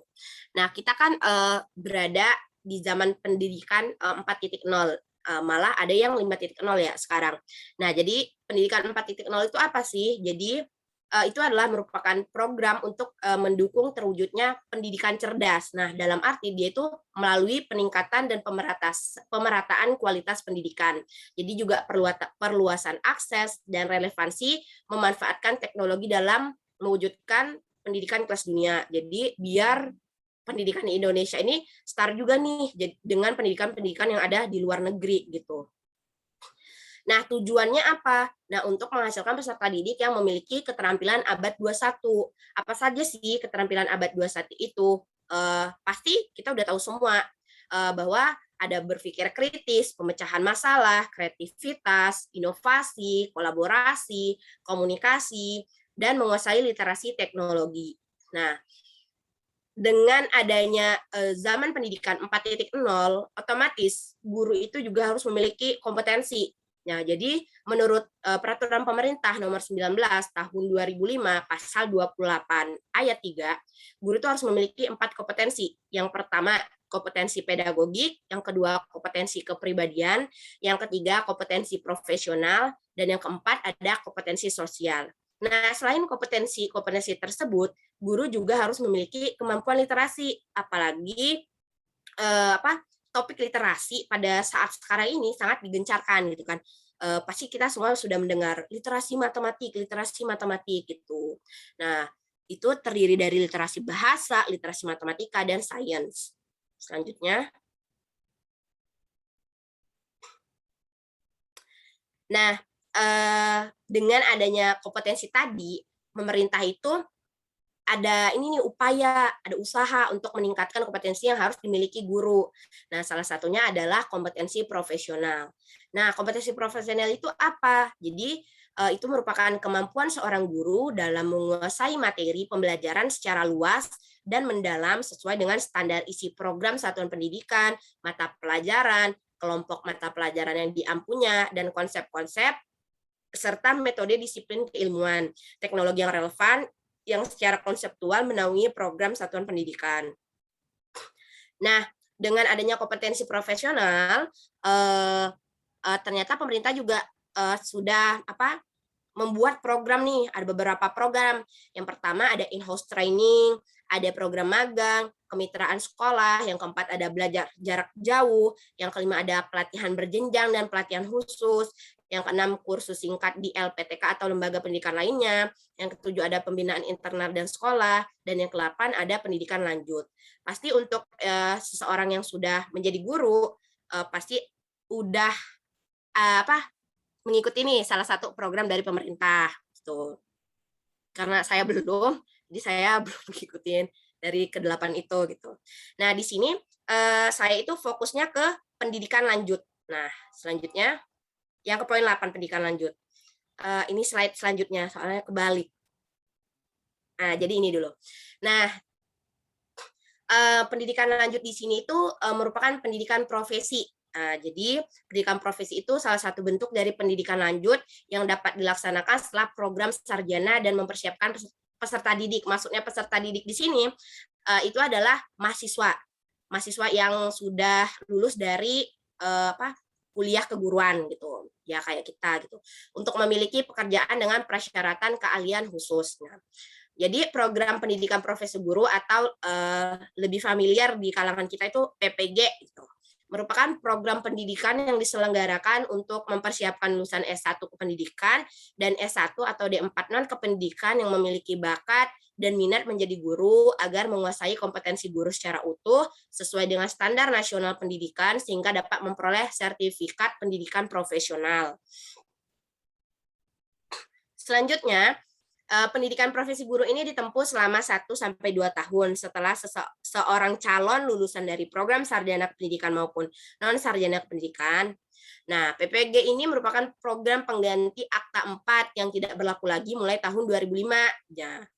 Jadi, dan lulusan dari pendidikan profesi ini atau PBG ini akan mendapat gelar GR di belakang nama gurunya. Misalnya kayak Tista Sugiyarti, kalau Tista sekarang nggak S2 ya, jadi Tista nih seakan-akan mau ke PPG, jadi kayak Tista Sugiyarti SPD GR gitu. Wah, keren juga ya, belakang ada GR. Atau nanti teman-teman setelah MPD ini mau nyambung ke GR, jadi kan bla bla bla SPD MPD GR, semakin panjang, apalagi kalau nambah S3 nanti. Jadi semakin panjang gelarnya. Oke, jadi slide sebelumnya Mbak Tista. Nah, di dalam PPG ini pasti memiliki struktur kurikulum juga, kan kayak kuliah juga kan. Nah, terus struktur kurikulum program PPG itu jadi sesuai dengan pedoman penyelenggaraan PPG tahun 2017, itu dikembangkan dengan mengacu pada Undang-Undang Nomor 14 tahun 2005 tentang guru dan dosen, di mana kurikulum PPG itu dikembangkan dengan mengacu pada prinsip activity based curriculum atau experience based curriculum dan bukan subject matter curriculum seperti pada pendidikan akademik. Jadi beda nih kurikulumnya sama yang PPG dengan S1 pendidikan atau lainnya gitu. Implikasi dari prinsip ini adalah pembelajaran dalam program PPG berbentuk aktivitas atau kegiatan, yaitu berupa lokakarya, pengembangan perangkat pembelajaran sebagai wujud dari implementasi dari konsep TPACK atau Technological Pedagogical Content and Knowledge. Nah, jadi kalau dirinciin kurikulum ada lokakarya pengembangan perangkat pembelajaran, latihan mengajar melalui pembelajar mikro, pembelajaran pada teman sebaya atau sejawat, dan program pengalaman lapangan, serta program pengayaan bidang studi dan pedagogik. Nah, terus sistem pada program ini juga mencakup karya pengembangan perangkat pembelajaran dan program pengalaman lapangan yang pemantauan langsung nih secara intensif oleh pembimbing atau guru pamong yang ditugaskan khusus untuk kegiatan tersebut. Selanjutnya, lokakarya pengembangan perangkat pembelajaran dan program pengalaman lapangan itu dilaksanakan dengan berorientasi pada pencapaian kompetensi merencanakan dan melaksanakan proses pembelajaran. Jadi menilai hasil pembelajaran serta menindaklanjuti hasil dari penilaian tersebut dan melakukan bimbingan dan pelatihan. Selanjutnya, Mbak. Nah, jadi masih tentang penelitian tentang pendidikan di sini Peck and Tucker 1973 melakukan tinjauan ekstensif penelitian tentang pendidikan guru dan mengidentifikasikan beberapa tema yang mereka rasa mencerminkan penelitian tersebut. Jadi mereka mengambil kesimpulan bahwa pendekatan atau sistem untuk pendidikan guru itu secara substansi meningkatkan efektivitas program dengan syarat bahwa perilaku belajar yang diinginkan itu diidentifikasi secara tepat, terus prosedur pelatihannya itu direncanakan untuk memenuhi tujuan. Nah, dan pencapaian tujuan itu diukur. Jadi sesuai ya dari tadi dengan kurikulum dari PPG gitu. Nah, selanjutnya poin variabel in teacher education behavior atau variabel dalam perilaku pendidikan guru. Nah, jadi variabel dalam perilaku pendidikan guru akan mengacu pada kegiatan atau teknik yang dapat digunakan edukatornya. Nah, jadi untuk melatih guru pre-service atau in-service, maksudnya ini prajabatan atau di dalam jabatan gitu, pas udah jabatannya gitu. Nah, variabel itu merupakan domain X sehubung dengan pendidikan guru dan analog dengan perilaku yang guru kelas tunjukkan ketika mengajar matematika. Karena penelitian tentang pendidikan guru tidak seluas penelitian tentang pengajaran, maka tidak akan ada klasifikasi variabel seperti yang ada pada penelitian tentang pengajaran. Lanjut. Nah, Peck and Tucker lagi nih menemukan bukti bahwa guru dapat diajar untuk mengadopsi teknik atau perilaku pengajaran tertentu, setidaknya dalam situasi yang terkendali. Ketika mereka diberikan latihan dalam perilaku itu dan umpan balik tentang kemajuan mereka dalam pembelajaran. Nah, secara umum, guru memperoleh perilaku atau sikap yang diinginkan secara lebih efektif ketika mereka berpartisipasi dalam laboratorium pelatihan, dalam simulasi kelas atau dalam pengajaran kelas yang sebenarnya, daripada ketika mereka berpartisipasi dalam pengalaman jarak jauh atau abstrak, seperti kuliah tentang pembelajaran. Atau kalau jarak jauh tuh seperti kayak kita nih, kan dia dilatih untuk proses pembelajarannya bagaimana sih gitu kan. Tapi kalau hanya online ini kan kurang efektif. Kita aja sedikit kurang efektif kan seperti ini gitu. Ya walaupun sedikit. Jadi selanjutnya perilaku-perilakunya itu atau behavior itu bagaimana sih gitu. Ada 3 nih, tadi kan ada kegiatan kelas, ada kegiatan laboratorium, ada kegiatan lapangan. Nah, di dalam kegiatan kelas tuh bisa ngapain aja, bisa diskusi kelas, menggunakan bahan media, apalagi kan banyak nih sekarang media, jadi kita bisa menggunakan dan mengembangkan juga. Terus bermain peran. Nah, bermain peran di sini bukan acting, jadi kayak lebih bagaimana ya, bermain peran sesuai untuk tujuannya ya, jadi bukan acting dalam arti yang aktor aktris gitu. Terus tuh kegiatan laboratorium. Nah, di sini ada bimbingan belajar, ada micro teaching, ada wawancara klinis, dan yang ketiga ada kegiatan lapangan, ada instruksi kelompok kecil dan instruksi kelompok besar. Nah, pasti dari ketiga itu kita bertanya-tanya mana sih yang lebih efektif untuk menghasilkan kompetensi yang kita inginkan.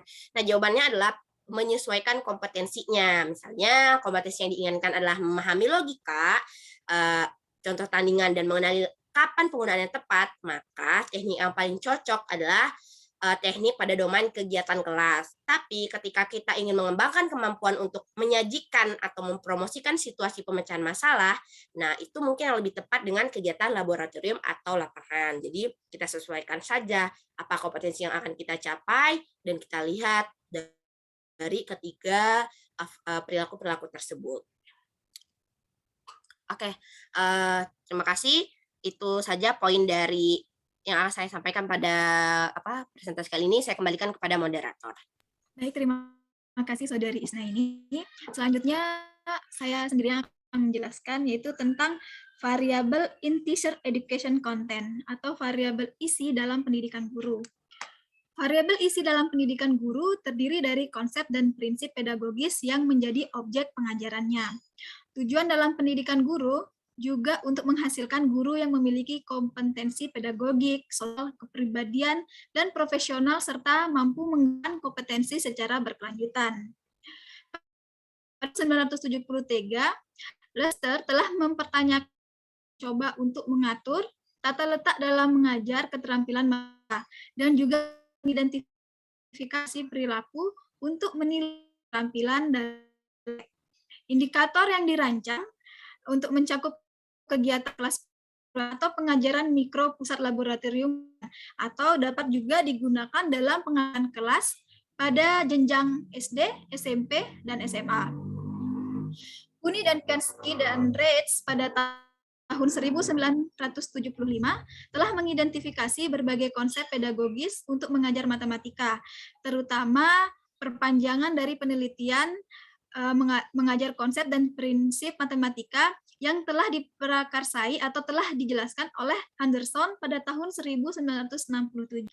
Selain itu, pada tahun 1976 telah menggambarkan bagaimana informasi tersebut dapat digambarkan melalui berbagai bahan media dan digunakan dalam penelitian pendidikan guru. Kontribusi terpenting dari Lester dan Retzer dan Kuhn et al. Adalah memberi pendekatan pertama dalam upaya untuk meletakkan pendekatan informasi pedagogis dalam sebuah program untuk pendidikan guru matematika. Pembeda antara konsep pedagogis dan keterampilan pedagogis juga memiliki bagi pendidikan guru. Di konsep pedagogis mungkin memerlukan identifikasi contoh dan non-contoh atau atribut konsep yang relevan dan yang tidak relevan. Selain itu, jika seorang guru dapat menyajikan pelajaran yang menggabungkan konsep, itu akan menunjukkan bahwa tersebut memiliki keterampilan yang baik dalam mengajar, meskipun ada perbedaan antara konsep dan keterampilan. Contoh analoginya, ketika seorang siswa tidak dapat terampil dalam memfaktorkan bilangan bulat menjadi bilangan prima, jika konsep bilangan prima saja mereka belum ketahui. Tetapi ada beberapa masalah yang terlalu sering terjadi, keterampilan memfaktorkan diperkenalkan tanpa memperhatikan hal-hal yang memadai pada konsep yang mendasarinya. Demikian pula, konsep pedagogis harus diajarkan sebelum praktek mengajar dilakukan dan diharapkan untuk memasukkan konsep dalam proses pembelajaran. Selanjutnya yaitu, jadi jika seorang ingin mengajar konsep pedagogis, harus dapat menyajikan metode penyajian konsep yang diperoleh dari pendidikan guru. Contohnya menganalisis transkrip dan melihat sebuah kaset audio ataupun video dan dapat mempertimbangkannya. Menggunakan konsep juga membutuhkan pengaturan instruksional seperti per-teaching, micro-teaching, atau pengajaran di kelas. Oleh karena itu, jenis pengetahuan pedagogis yang diajarkan menentukan sampai tingkat tertentu jenis sistem penyampaian atau variabel perilaku yang akan digunakan. Selanjutnya yaitu outcome variable atau variabel hasil. Beberapa jenis variabel hasil merupakan tujuan yang sesuai untuk program pendidikan guru. Pada tahun 1975, Turner mengidentifikasi 3 kelas variabel dengan kriteria untuk keberhasilan kerja, di mana mencakup pencapaian siswa, baik kognitif dan afektif, penilaian profesional, dan penilaian siswa.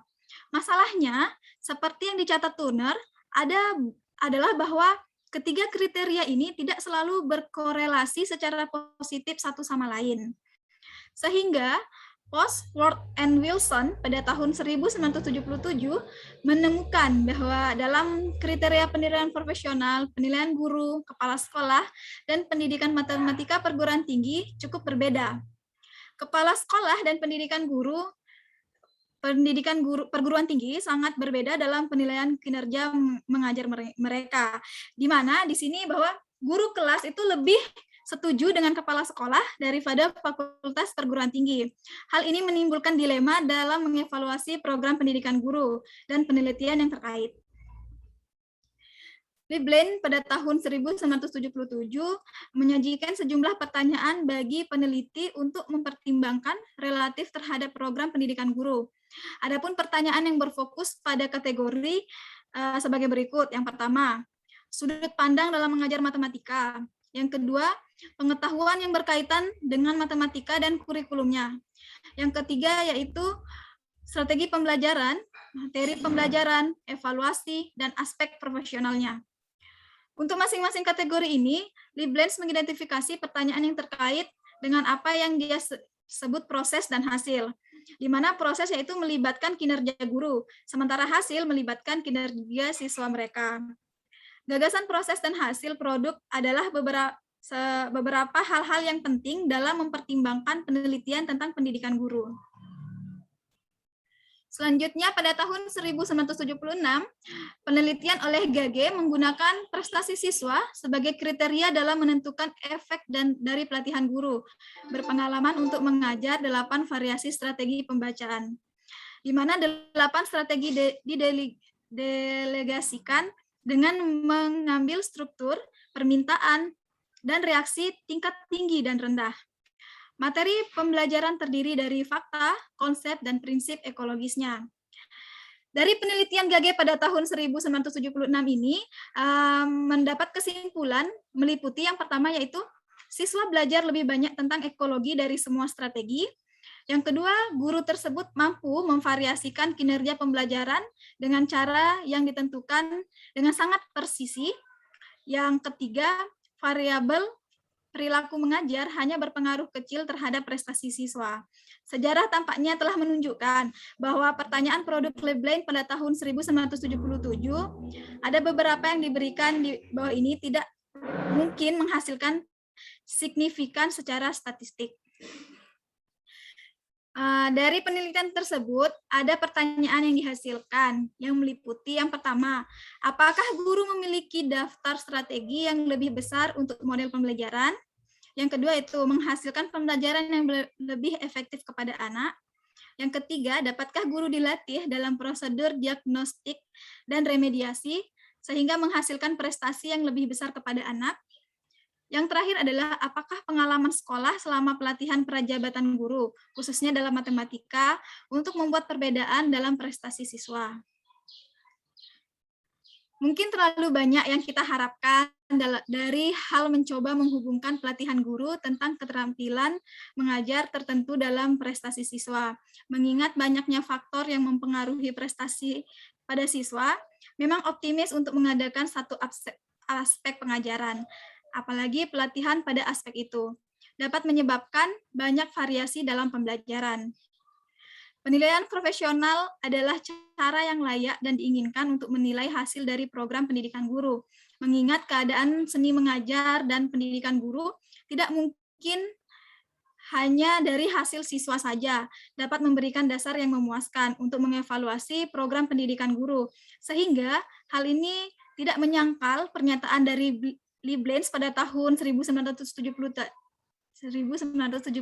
tadi bahwa kriteria utama untuk program pendidikan guru adalah prestasi siswa. Sebuah usaha akan dilakukan untuk menunjukkan bagaimana domain variabel dalam perilaku guru dapat ditata. Smith DKK pada tahun 1969 mengidentifikasi 3 jenis pengetahuan yang harus dimiliki oleh guru dalam membawa materi pelajaran, psikologis dan pedagogis.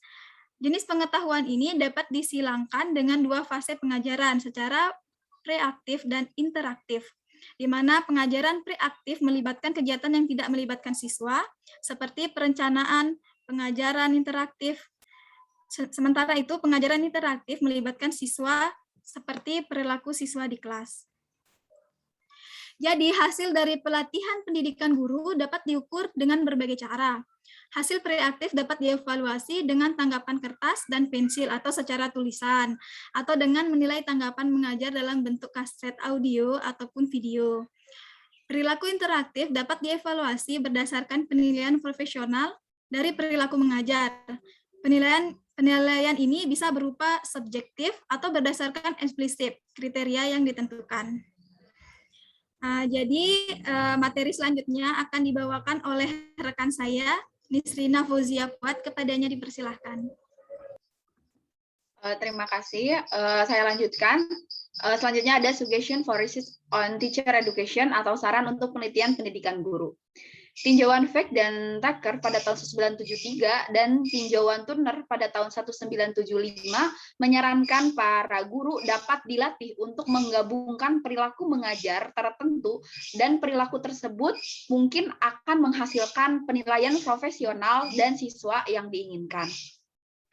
Program pendidikan guru berbasis kompetensi atau CBTA telah memberikan beberapa dorongan untuk meletakkan berbagai domain. Meskipun tugas tidak harus ditulis dalam konteks CBTA, idealnya harus ada hubungan erat antara penelitian tentang pengajaran dan penelitian tentang pendidikan guru. Salah satu strategi penelitian yang membantu menyatukan dua bidang penelitian adalah apa yang disebut Turner pada tahun 1976 sebagai strategi diadik. Sebuah strategi pengajaran diadik terdiri dari kombinasi perilaku yang ditentukan terutama oleh tanggapan siswa. Penggunaan strategi diadik memungkinkan dua jenis variabel untuk dipelajari. Yang pertama, variabel-variabel pengajaran yang menjadi tujuan pengajaran, dan yang kedua, variabel-variabel perilaku pendidikan guru yang digunakan untuk melatih para guru.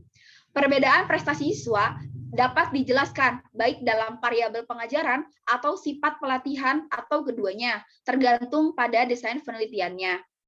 Strategi penelitian untuk melatih guru dalam teknik pengajaran memungkinkan guru untuk menggunakan teknik sesuai dengan tujuannya, serta menilai kinerja guru dan hasil siswa yang memiliki setidaknya dua keuntungan. Yang pertama, dalam hal penelitian tentang pengajaran, ia menghindari masalah yang luas dalam pengambilan sampel variabel perilaku dari domain yang sangat besar. Yang kedua, pemilihan guru terlatih dan tidak terlatih dapat dilakukan dari guru prajabatan, sehingga mengurangi biaya perolehan mata pelajaran. Untuk mengilustrasikannya, pertimbangan dua pertanyaan berikut. Apakah siswa yang gurunya terlatih menggunakan heuristik untuk memecahkan masalah menjadi pemecah masalah yang lebih baik daripada siswa yang gurunya tidak terlatih? Yang kedua, apakah siswa yang gurunya dididik dalam berbagai gerakan dan strategi untuk mengajarkan konsep dan prinsip mengungguli siswa dari guru yang tidak memiliki pengetahuan seperti itu?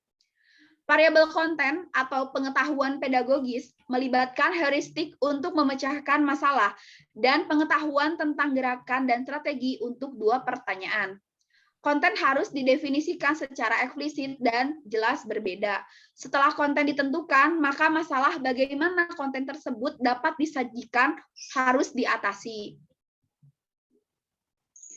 Variabel perilaku pendidikan guru yang dihasilkan dapat mencakup penggunaan film, analisis transkrip, atau teknik lain yang tersedia untuk pendidik guru. Variabel-variabel tersebut harus didefinisikan dengan hati-hati. Ukuran proses atau variabel hasil dapat ditentukan untuk memastikan apakah peserta pelatihan telah memperoleh pengetahuan yang ditentukan. Ukuran produk dapat dirancang untuk menilai kinerja siswa dan menyediakan data untuk menjawab pertanyaan yang diajukan. Penelitian pendidikan matematika. Bidang penelitian lain melibatkan perubahan yang terjadi dalam perspektif pengajaran matematika sebagai pengalaman mengajar prajabatan dan tahun pertama yang terakumulasi. Penelitian di bidang ini akan paralel dengan penelitian dengan pengajaran yang disarankan sebelumnya, di mana guru dilihat dari sudut pandang pemrosesan informasi. Fokus di sini adalah pada hubungan antara kegiatan pendidikan guru dan cara guru tersebut mengkonseptualisasikan instruksi. Secara khusus, pertanyaan-pertanyaan berikut dapat dipertimbangkan. Pertama, sejauh mana pandangan peserta magang tentang matematika dan pengajaran matematika berubah saat mereka berpartisipasi dalam pengalaman lapangan? Apa sifat kualitatif dari perubahan itu? Yang kedua, apakah ada hubungan antara jenis kegiatan dengan alam, perubahan dalam perspektif magang? Magang di sini tuh ketika calon guru yang akan dijadikan, kalau misalkan di Indonesia itu kan ada CPNS, nah seperti itu ya.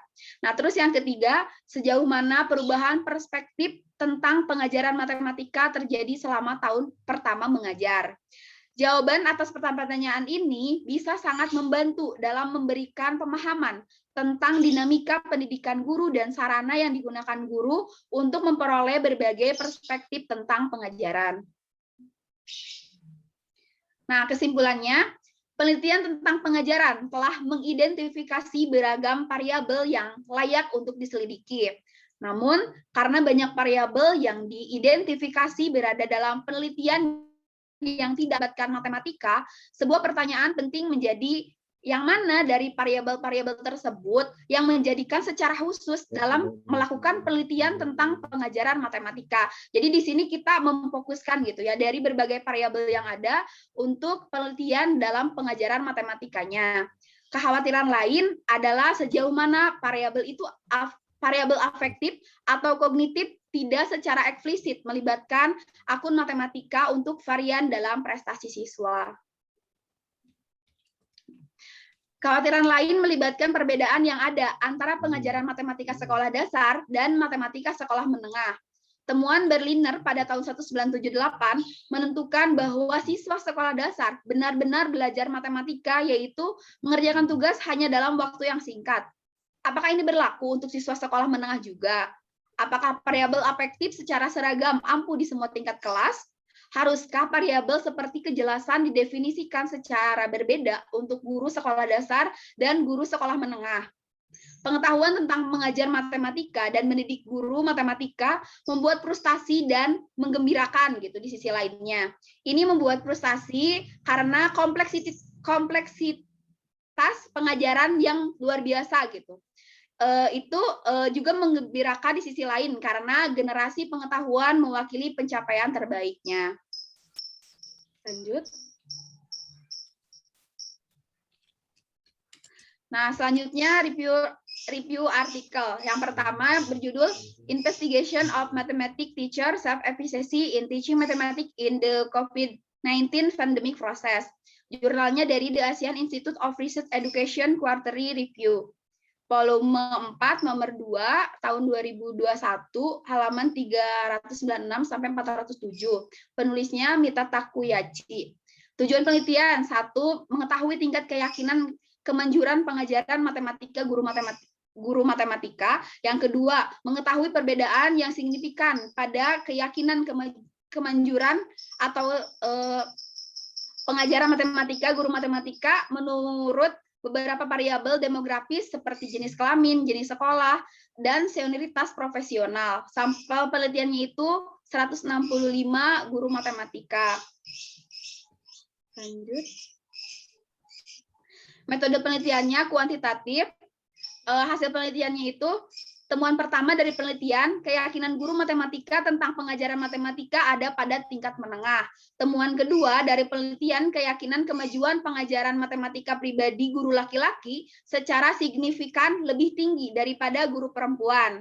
Sedangkan keyakinan efikasi guru perempuan tentang harapan hasil dalam pengajaran matematika secara signifikan lebih tinggi daripada guru laki-laki. Temuan ketiga dari penelitiannya, keyakinan kemanjuran guru matematika yang bekerja di sekolah menengah swasta tentang harapan hasil dalam pengajaran matematika secara signifikan lebih tinggi daripada guru matematika yang bekerja di sekolah menengah umum. Nah, di sini tuh lebih ke sekolah negeri gitu.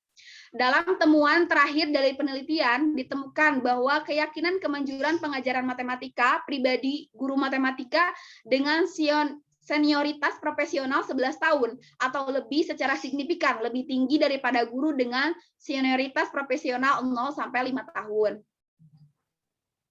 Yang kedua, judulnya Mathematics Teacher Self-Efficacy of Technology Integration and Technological Pedagogical Content Knowledge.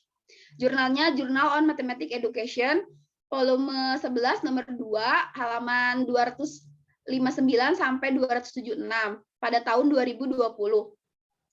Penulis Nurul Sahida Abu Bakar dan kawan-kawannya. Tujuan penelitian untuk menentukan efikasi diri atau self-efficacy diri guru matematika dalam mengintegrasikan teknologi dan technological pedagogical content knowledge berdasarkan jenis kelamin dan pengalaman mengajar. Sampel penelitiannya itu 66 guru matematika dari sekolah menengah negeri. Lanjut, metode penelitiannya kuantitatif. Hasil penelitiannya, temuan dalam penelitian ini menunjukkan bahwa tidak ada perbedaan yang signifikan antara jenis kelamin dan pengalaman mengajar dari efikasi diri guru matematika dan TVACK. Namun, efikasi diri guru matematika dalam mengintegrasi teknologi sangat terkait. Kesimpulannya, baik pria maupun wanita, selama guru matematika bekerja, mereka memiliki efikasi diri yang positif dalam memulai integrasi teknologi dan memperkenalkan TVACK itu. Implikasinya adalah jenis kelamin dan pengalaman mengajar bukan faktor utama dalam mempengaruhi efikasi diri guru matematika dalam mengintegrasikan teknologi dan TVACK. Untuk penelitian selanjutnya yang terkait dengan penelitian ini, bisa memperkenalkan faktor-faktor lain seperti kualifikasi akademik dan sejumlah kursus teknologi yang telah mereka ikuti. Lanjut. Yang ketiga ada the characteristic of a good mathematics teacher in term of student, mathematics teacher and school administrator. Jurnalnya e-manager Journal on School Education Technology, volume 12 nomor 3 halaman 34 sampai 43 pada tahun 2017. Penulisnya Sibel Yesilder Imre. Tujuan penelitian to examine the opinion of school administrator, teacher, and middle school student about what make a good mathematics teacher. Sampelnya 35 partisipan, ada 10 orang pegawai administrasi sekolah, 10 orang guru matematika, dan 15 orang murid sekolah menengah. Lanjut.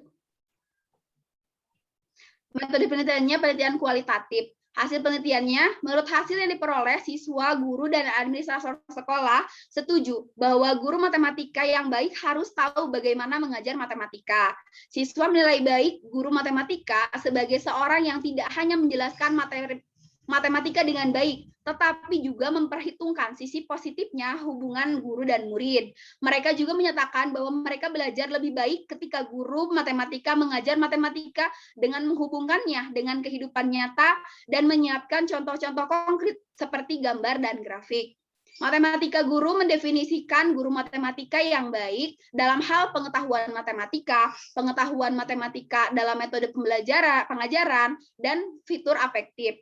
Menurut administrator sekolah, di sisi lain matematika yang baik, guru harus memiliki kemampuan mengajar matematika, mengembangkan diri secara profesional, berkomunikasi dengan siswa, rekan kerja, dan orang tua secara efektif, dan mematuhi aturan institusi. Mungkin itu yang dapat saya sampaikan. Saya kembalikan lagi ke moderator. Terima kasih. Baik, terima kasih kepada Saudari Nisrina Fauzia Fuad dan Saudari Isnaini Rizky Borubutar-Butar atas pemaparannya. Berakhirlah sudah presentasi dari kelompok kami. Dari presentasi yang kami bawakan, kami masih memerlukan tanggapan serta saran dari rekan-rekan sekalian. Kurang lebihnya mohon dimaafkan. Saya kembalikan kepada moderator atau kelompok yang akan presentasi selanjutnya. Wassalamualaikum warahmatullahi wabarakatuh. Waalaikumsalam warahmatullahi wabarakatuh. Apa goreng kuning, telur? Yang kayak tepung itu. Oke. Kelompok terakhir siapa yang presentasi? Kelompokku, Mas, tapi kurasa waktunya ini sudah ini, jadi di skip saja tidak apa-apa. Begitu, Mas. Ya, nanti yang penting kita laporan ke Pak Jailani ya. Saya kira kelompoknya Mas Fajar mau lanjut presentasi. Enggak, Mas. Nanti ya. Biar Mas Ali saja yang di TDPM. Enggak ya, Mas. Oke, ya. Karena Pak Jailani ada kendala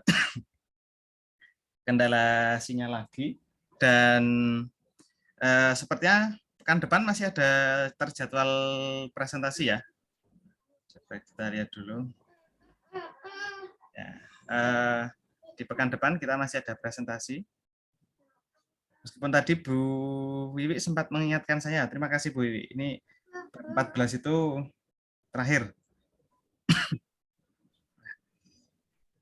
Besok apa, Pak?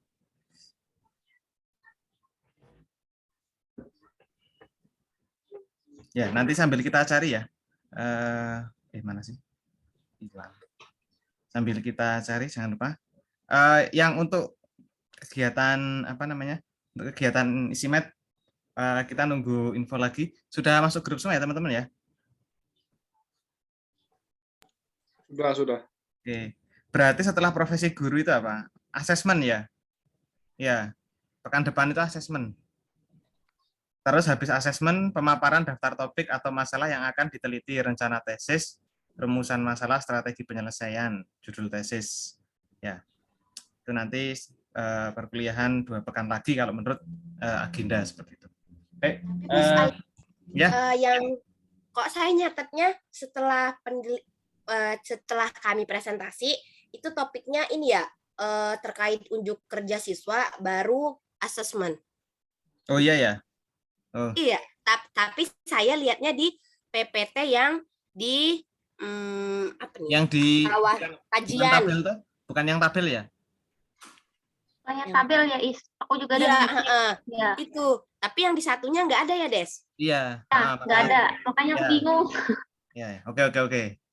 Ya, soalnya kalau Mbak, oke, siap. Berarti ada perbedaan tadi ya? Ya, nanti kita coba kita chat ke Pak Jailani. Tanyakan aja, Mas, saya takutnya nanti yang selanjut setelah assessment itu ini kan diminta presentasi ternyata belum ada bahan gitu kan. Iya, untuk topik ya. Oke. Ya, terima kasih.